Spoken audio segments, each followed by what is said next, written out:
नमस्कार, मेरा नाम विवेक कुमार है। मैं एमएलटी कॉलेज सहरसा में सहायक अध्यापक के पद पर कार्यरत हूँ। आज की इस ई लर्निंग कक्षा में आप सबों का स्वागत है। आज हम लोग अपनी इस ई लर्निंग कक्षा में पिछली कक्षाओं में उठाए गए चर्चा को ही जारी रखेंगे। पिछली कक्षा में हम लोग चर्चा कर रहे थे अस्थायी बंदोबस्ती व्यवस्था के बारे में। पिछली कक्षा में भी हम चर्चा कर चुके हैं कि यह स्नातक एवं स्नातकोत्तर दोनों स्तरों पर पढ़ाए जाने वाला टॉपिक है और हम लोग इस व्यवस्था को ही देख रहे थे कि आखिर यह अस्थायी बंदोबस्ती व्यवस्था क्या है, किस प्रकार की व्यवस्था है, इसे क्यों लागू किया गया, इसके लागू करने के पीछे क्या सोच था, इससे क्या लाभ और हानि हुई, इस व्यवस्था का क्या परिणाम निकला। तो इन सारी चर्चाओं को हम लोग जारी रखे हुए थे। संक्षेप में एक बार पिछले कक्षा का संक्षेपण एक बार मैं फिर से दे देता हूँ। पिछले कक्षा में मैंने बताया कि भारत में जब कंपनी को राजनीतिक शक्ति मिल गई, बंगाल की वह शासक वर्ग में शामिल हो गई, बंगाल की सत्ता प्राप्त कर ली, तो उसने अपने पास दीवानी अधिकार को रखा और दीवानी अधिकार अर्थात राजस्व वसूली का अधिकार उसने अपने पास रखा। लेकिन कंपनी को भारतीय राजस्व व्यवस्था के बारे में कुछ भी पता नहीं था, न ही उसके पास कोई ढांचा था कि वह राजस्व वसूली करने लग जाए। कंपनी तो एक व्यापारिक संस्था के रूप में भारत आई हुई थी, वो व्यापारियों की ही एक संस्था थी जिसमें उसके अपने कारिंदे, उसके अपने कर्मचारी वगैरह शामिल थे। तो कोई उनके पास स्थापित ढांचा था नहीं कि भारत में राजस्व की वसूली करे, ना ही कोई अनुभव था, ना ही कंपनी को पहले से कोई पूर्व अनुभव था कि किस प्रकार राजस्व व्यवस्था की वसूली की जाए या किस प्रकार प्रशासनिक ढांचे को तैयार किया जाए। तो उसने भारत में अलग अलग प्रयोग करने शुरू कर दिए राजस्व के क्षेत्र में। कंपनी का मुख्य उद्देश्य तो लाभ कमाना था, क्योंकि वह भारत उसका मातृदेश नहीं था, बल्कि उसे वापस इंग्लैंड लौटकर जाना था, मातृदेश वापस चले जाना था। तो उसे यहाँ के समस्याओं से कुछ लेना देना नहीं था, न ही वह यहाँ की व्यवस्था के बारे में उसे जानकारी थी। उसका एकमात्र उद्देश्य था लाभ कमाना। तो उसने यहाँ पर ठेका पद्धति लागू की। प्रयोग के तौर पर उसने ठेकेदारी देना शुरू कर दिया, नीलाम करना, जिसको नीलामी देना या बोली लगाना कहते हैं। उसने बोली लगाना शुरू कर दिया ज़मींदारी के क्षेत्र में कि इस क्षेत्र की ज़मींदारी की जो सबसे ज़्यादा बोली लगाएगा, मतलब जो सबसे ज़्यादा लगान वसूल करके देने की बोली लगाएगा, उसे इस क्षेत्र की ज़मींदारी दे दी जाएगी। इसे 5 साल, 10 साल, 1 साल इस तरह की शर्तों पर दिया गया।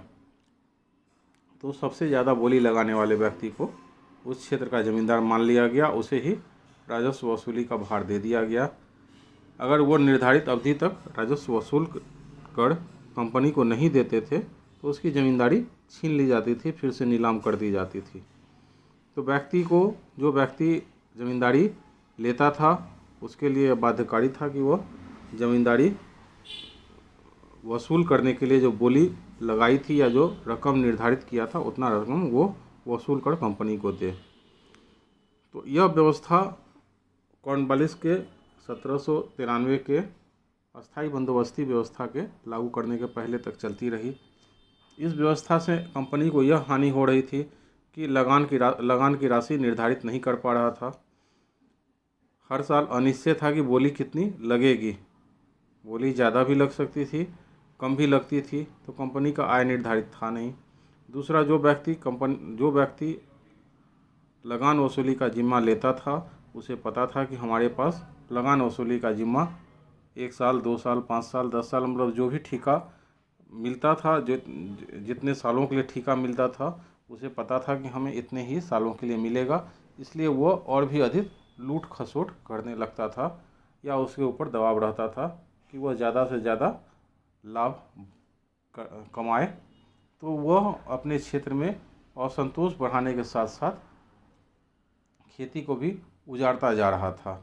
मतलब अधिक से अधिक राजस्व वसूली के चक्कर में, अधिक से अधिक लोभ के चक्कर में कृषक जो है वो अपने खेत से उजड़ते जा रहे थे। कंपनी की आय भी निर्धारित नहीं थी, कंपनी की आय भी घटती बढ़ती थी। अकाल की श्रृंखला अलग शुरू हो गई थी। तो इन सारी अनिश्चितताओं के कारण कॉर्नवालिस ने इसे एक संस्थागत रूप दे दिया, अस्थायी व्यवस्था बनाकर इसे एक संस्थागत रूप दे दिया। उसने लगान की राशि निर्धारित कर दी, कंपनी के द्वारा लगान की राशि निर्धारित कर दी। कंपनी को 20 साल का अनुभव भी हो चुका था, तो उसने एक औसतन उपज के आधार पर, औसतन लगान राशि के आधार पर एक लगान राशि निर्धारित कर दी और कहा कि जो व्यक्ति जमींदारी लेगा उसे निर्धारित तिथि तक, सूर्यास्त होने से पहले तक कंपनी को यह लगान की राशि जमा कर देनी होगी। तभी तक उसकी ज़मींदारी सुरक्षित थी, अन्यथा उसकी ज़मींदारी फिर छीन ली जाती थी और किसी दूसरे को दे दिया जाता था। यह व्यवस्था कर दिया गया कि अगर व्यक्ति लगान जमा करने में कोई चूक नहीं करेगा तो उसकी ज़मींदारी चलती रहेगी, उसकी ज़मींदारी उससे नहीं छीनी जाएगी। और यह व्यवस्था चलती रही। कंपनी को इससे लाभ यह हुआ कि कंपनी की आय निश्चित हो गई। ज़मींदारों को लाभ यह हुआ कि उसकी ज़मींदारी सुरक्षित हो गई अगर वो निर्धारित अवधि में लगान जमा कर देते थे। कंपनी लगान वसूली के बदले एक निश्चित रकम ज़मींदारों को देती थी लगान वसूली के खर्चे के लिए, तो ज़मींदारों की आय भी निश्चित हो गई। अतिरिक्त लगान अगर आता था या लगान राजस्व में वृद्धि होती थी तो उसका लाभ भी ज़मींदारों को मिलता था। किसानों को भी यह पता था कि हम इतना लगान देंगे, मेरे ऊपर इतना लगान निर्धारित किया गया है, तो वो भी लगान देने के अनिश्चितताओं से बड़ी हो गए। वो भी लगान, निर्धारित लगान, उन्हें भी पता चल गया कि हमें इतना लगान देना है। तो ये सभी लाभ हुआ। लेकिन इस पूरी व्यवस्था में लगान अस्थायी व्यवस्था लाने का जो उद्देश्य था वो भले ही ऊपर से साफ सुथरा दिख रहा था, अच्छा दिख रहा था, लेकिन इसका परिणाम इसके उलट हुआ। इसके परिणाम के बारे में कंपनी ने भी नहीं सोचा था कि इसके इतने नकारात्मक परिणाम आएंगे या इसके इतने दुष्प्रभाव पैदा होंगे। तो अभी तक हम लोग इसके व्यवस्था, इसके लाभ वगैरह पर चर्चा किए। अब देखते हैं इस व्यवस्था का हानि क्या क्या हुआ। कॉर्नवालिस ने जब लगान की राशि निर्धारित की तो कंपनी की सोच यह थी कि कंपनी का आय निश्चित हो गया, कंपनी एक निर्धारित रकम कंपनी को मिलेगी, कंपनी इसके आधार पर भविष्य की रूपरेखा तय कर सकती है। कंपनी को हर साल ठेका देने के झंझट से मुक्ति मिल गई, एक निश्चित जमींदार वर्ग खड़ा हो गया, कंपनी के हित में एक मित्र वर्ग खड़ा हो गया, एक ज़मींदार वर्ग भी मिल गया। कंपनी को अपने ज़मींदारी क्षेत्र में दैनिक पुलिस प्रशासनिक अधिकार के झंझटों से भी मुक्ति मिल गई और कंपनी को बहुत अधिक संख्या में बृहद प्रशासनिक ढांचा खड़ा नहीं करना पड़ा, बल्कि कंपनी ज़मींदारों के आधार पर ही ग्रामीण क्षेत्र के प्रशासन को चलाने लग गई। हालांकि कंपनी ने प्रशासनिक, पुलिस और कानून व्यवस्था का ढांचा अलग अलग रखा और ज़मींदारों से पुलिस अधिकार छीन लिए गए, लेकिन एक मित्र वर्ग के रूप में, ग्रामीण असंतोष को दबाने वाले वर्ग के रूप में उसे अस्थायी रूप से ज़मींदारों की सेवा मिल गई। तो ये सभी फायदे कंपनी को दिखाई दिए, लेकिन इसके दूरगामी प्रभाव पर किसी ने ध्यान नहीं दिया। जैसे दूरगामी प्रभाव का अर्थ यह है कि जैसे कंपनी की रकम, लगान की रकम 1793 में जो निर्धारित की गई थी, इसमें कहा गया कि कंपनी लगान को नहीं बढ़ाएगी, लगान की यह दर अस्थायी और निर्धारित है और यही चलती रहेगी। तो बाद में अगर खेती में उत्पादन में वृद्धि होती थी, किसी साल उत्पादन बहुत अच्छा होता था, तो कंपनी को उसका कोई फ़ायदा नहीं मिलता था, क्योंकि उसकी लगान की रकम निर्धारित थी। उसका फ़ायदा ज़मींदारों को मिलता था, क्योंकि वह अधिक लगान वसूल कर लेते थे, अतिरिक्त लगान वसूल कर लेते थे। कंपनी ज़मींदारों पर नियंत्रण खो बैठी, ज़मींदारों पर उसका सीधा नियंत्रण नहीं था। अधिकांश क्षेत्रों में ज़मींदार निर्धारित दर से ज़्यादा लगान वसूल करते थे और स्थानीय प्रशासन के मदद से, भ्रष्टाचार के मदद से कंपनी के प्रशासनिक तंत्र को अपने में मिलाकर किसानों का दोहन और शोषण करते थे। तो अतिरिक्त लाभ जो ज़मींदारों को मिलता था उससे भी कंपनी वंचित हो गई। भविष्य में खेती की बेहतरी के लिए जो प्रयास किए जाने थे ताकि लगान बढ़े तो कंपनी के लगान की राशि भी बढ़े, इस उद्देश्य से जब कंपनी का रकम निश्चित हो गया तो सरकार ने भी अपने स्तर से कृषि में उन्नति का कोई प्रयास नहीं किया, क्योंकि उसे पता था कि उसके लगान की राशि निर्धारित है, वो अपने निर्धारित रकम से ही संतुष्ट थी और भविष्य में उसे किसी अतिरिक्त लाभ से कुछ लेना नहीं था। इसलिए उसने खेती में बेहतरी के लिए या वैज्ञानिक खेती को बढ़ावा देने के लिए भी कोई प्रयास नहीं किया। इस तरह खेती जो है वो पुरानी अवस्था में ही चलती रही।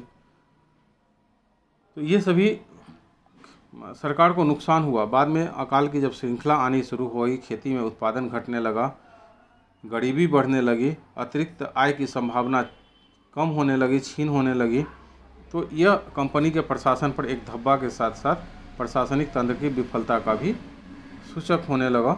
धीरे धीरे यही सारा असंतोष, यही कृषक असंतोष धीरे धीरे जमा होकर बाद में राष्ट्रीयता के जागरण में या किसान आंदोलन के रूप में भारतीय स्वाधीनता संग्राम के लिए आहुति का काम किया, घी का काम किया, ज्वाला का काम किया। तो यह असंतोष भी कंपनी के गलत आर्थिक नीतियों का परिणाम थी, गलत भू राजस्व व्यवस्था का परिणाम थी। कंपनी अतिरिक्त आय की संभावना भी खो बैठी, भविष्य में बढ़ोतरी की संभावनाओं से भी वंचित हो बैठी। खेती में जो तकनीक के द्वारा, नवीन तकनीक के द्वारा उत्पादन को बढ़ाया जा सकता था, वैज्ञानिक पूर्ण ढंग से खेती की जा सकती थी, उसमें सरकार की दिलचस्पी नहीं रही, क्योंकि उसे अतिरिक्त आय की कोई आशा नहीं थी, तो वो भी खेती के लिए नकारात्मक रहा। जमींदारी व्यवस्था खड़ी कर देने के बाद अंग्रेजी प्रशासनिक तंत्र जमींदारों पर बुरी तरह आश्रित हो गया, तो उसने जमींदारों के अन्यायों को भी आंख मूंद कर बर्दाश्त किया या उसे प्रश्रय दिया। ग्रामीण जनता को जमींदारों के हाल पर छोड़ दिया गया। इससे भी प्रजा में असंतोष फैला। बाद के काल में जब देखते हैं कि बहुत सारे जगहों पर जमींदारों की प्रताड़ना के विरोध में विद्रोह हुए, उसके बाद उस विद्रोह की आंच अंग्रेज़ों को भी झेलनी पड़ी। बहुत सारे आदिवासी आंदोलनों में, संथाल आंदोलनों में देखें या कोल विद्रोह में देखें, तो केवल स्थानीय स्तर पर सेठ साहूकार और जमींदार नहीं बल्कि ब्रिटिश प्रशासन भी उसका कोपभाजन बना और ब्रिटिश अधिकारियों की भी हत्या तक कर दी गई। बाद में सैनिकों के दम पर उस क्षेत्र में कानून व्यवस्था को पुनः लागू किया गया। तो ये सभी कंपनी के प्रशासनिक तंत्र की विफलता थी। जमींदारों को इस व्यवस्था से फ़ायदा हुआ तो नुकसान भी हुआ, क्योंकि ठेकेदारी व्यवस्था देने के कारण पुराने पारंपरिक जमींदार इस व्यवस्था से उजड़ते चले गए और नए नए लोग जो केवल लाभ के उद्देश्य से आते थे, जो बिचौलिया वर्ग था, वह अतिरिक्त लाभ के उद्देश्य से या जमींदारी शोषण के माध्यम से जनता को लूटने के हिसाब से इस वर्ग में शामिल होता चला गया, नव जमींदार वर्ग में शामिल होता गया, जिसका भूमि से कोई जुड़ाव नहीं था। तो इसका परिणाम नकारात्मक रूप से यह निकला कि अत्यधिक शोषण के कारण, अत्यधिक लगान वसूली के कारण जो है वो किसान लगान चुकाने में विफल होने लगे, और जब किसान लगान नहीं चुका पाते थे तो उसकी ज़मीन दखल कर ली जाती थी। तो वो किसान अपने भूमि से हाथ धो बैठता था, बाद में रैयत के रूप में, और उससे भी स्थिति खराब हो जाती थी तो मजदूर के रूप में अपने ही खेतों में काम करता था। भूमि व्यवस्था से उसका मोह भंग होने लगा। जब यह मोह भंग हुआ तो बहुत सारी भूमि पड़ती रह जाती थी, खेती के बिना ही रह जाती थी, उसका उत्पादन शून्य होने लगा और ज़मीन की उपजाऊ क्षमता जो है वो नष्ट होने लगी। बहुत सारे ज़मींदारों के पास कई एकड़ ज़मीन बिना खेती के पड़ती ज़मीन रहने लगी। तो इससे जो अतिरिक्त लाभ पैदा होता, चाहे वो ज़मींदारों के हित में होता या अंग्रेज़ों के हित में होता, तो वो जो अतिरिक्त उत्पादन था या उस भूमि से जो उत्पादन था उसमें गिरावट आई। भूमि के उत्पादन व्यवस्था में इस राजस्व नीति के कारण उत्पादन व्यवस्था में ही गिरावट आनी शुरू होगी, क्योंकि किसान जो थे वो मूल रूप से अपनी ज़मीन से उखड़ने लगे। लगान की रकम इतनी ऊंची थी कि वह अपने भूमि से उखड़ने लगे। लगान नहीं चुका पाने के कारण वो अपने ज़मीन से हाथ धो बैठे। वो अपने ही ज़मीन पर रैयत या मजदूर के रूप में काम करने लगे और ज़मींदारी शोषण का शिकार होने लगे। इसके अलावा इस व्यवस्था का एक दुष्प्रभाव यह भी हुआ कि ज़मीन जो है वो एक संपत्ति के रूप में शामिल हो गई, मतलब एक हस्तांतरीय वस्तु बन गई। अगर आप लगान नहीं चुकाते हैं तो अपने ज़मीन को गिरवी रख सकते हैं। जैसे हम अन्य वस्तुओं को गिरवी रख के उसके बदले रकम वसूल उठा सकते हैं, पैसा बाजार से लोन पर ले सकते हैं, उसी तरह किसानों के पास यह विकल्प था कि वह ज़मीन को गिरवी रख के उसके बदले ऋण प्राप्त करें और उस ऋण से फिर वह लगान चुकाएं। अगर अगले साल फसल अच्छी होती है तो अपने ऋण को चुकाकर अपनी ज़मीन को वापस छुड़वा लें, अन्यथा ऋण के जाल में फंसते चले जाएं। तो अब एक और नया वर्ग पैदा होने लगा, साहूकार वर्ग, जो भूमि पर ऋण देता था, भूमि को गिरवी रख के लोन देने लगा। यह वर्ग भी शोषण में उतर गया।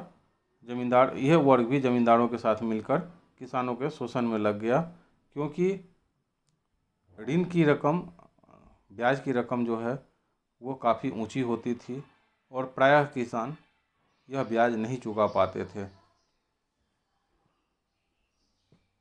अनपढ़ होने के कारण या पूरी तरह कानूनी समझ नहीं होने के कारण यह अक्सर ठगी का शिकार होते थे और इससे मनमाने कागज़ों पर हस्ताक्षर कराकर या अंगूठे लगवाकर इसका मनमाना शोषण करते थे। बाद में जितने भी किसान और आदिवासी आंदोलन हुए हैं भूमि व्यवस्था के विरुद्ध, राजस्व नीति के खिलाफ में, उसमें देखते हैं कि यह साहूकार वर्ग भी विद्रोहियों का शिकार हुआ है। इसके भी हवेलियों को लूटा गया, इसे भी मारा गया और यह भी आक्रोश का शिकार हुआ है। तो यह भी उसी शोषण में उतर गया। यह सेठ साहूकार वर्ग भी किसानों के शोषण में उतर गया, ज़मींदार भूमि को गिरवी रख के मनमाने तरीके से ब्याज को लूटने में लग गया। किसानों के ऊपर इसका असर यह हुआ कि किसानों के ऊपर कर्ज काफ़ी बढ़ गया, क्योंकि कंपनी ने जब लगान का निर्धारण किया था तो कंपनी एक औसत आधार पर एक अस्थायी व्यवस्था के तहत किसान लगान की राशि अपने हिसाब से तय कर दी थी। उसे पता था कि भविष्य में वो लगान में बढ़ोतरी नहीं करेंगे, इसलिए लगान की रकम काफ़ी ऊंची रखी गई थी, लगान की राशि काफ़ी ऊंची रखी गई थी और उसे यह पता था कि वह चूँकि किसानों से सीधे लगान प्राप्त नहीं करेगी बल्कि बिचौलिया वर्ग ज़मींदारों से वह लगान प्राप्त करेगी, इसलिए उसे किसानों के असंतोष का भी भय नहीं था। तो उसने लगान की राशि अधिक रखी थी और लगान की राशि इतनी थी कि किसानों को लगान की राशि देने के बाद बहुत ज़्यादा अधिशेष बच नहीं पाता था। सालों भर का जीवन यापन खर्च निकालना मुश्किल होता था। इसका परिणाम यह हुआ कि धीरे धीरे खेती से किसानों का मोह भंग होने लगा। खेती जो है वो अलाभकर पेशा में बदलने लगी। विकल्पहीनता के अभाव में, विकल्पहीनता की स्थिति में ही किसानों ने खेती को जारी रखा, अन्यथा बहुत सारे किसानों ने जो ऋण के जाल में फंस चुके थे या लगान देने में असमर्थ थे, वो अपने ज़मीन से हाथ धो बैठे या खेतीबाड़ी छोड़कर मजदूर के रूप में बदल गए। तो इसका किसान की अवस्था पर, किसान के दशा पर बुरा प्रभाव पड़ा। किसानों का खेती से मोह भंग होने के कारण उत्पादन में भी गिरावट आई और इसका अंततः असर ज़मींदारों और अंग्रेज़ों पर भी पड़ा, क्योंकि जब उत्पादन ही नहीं होगा तो लगान वसूली की बात बेमानी हो जाती है। लगान वसूली करना अत्यधिक दुरूह कार्य हो जाएगा। ज़मींदारों को अपनी ज़मींदारी बचाए रखने के लिए अनेक अनैतिक तरीक़ों से लगानों की वसूली करनी पड़ती थी और धीरे धीरे यह आक्रोश, जो किसानों को सताने के कारण यह आक्रोश पैदा हुआ, यह धीरे धीरे अंग्रेजी शासन के ऊपर खतरा बनकर पैदा हुआ।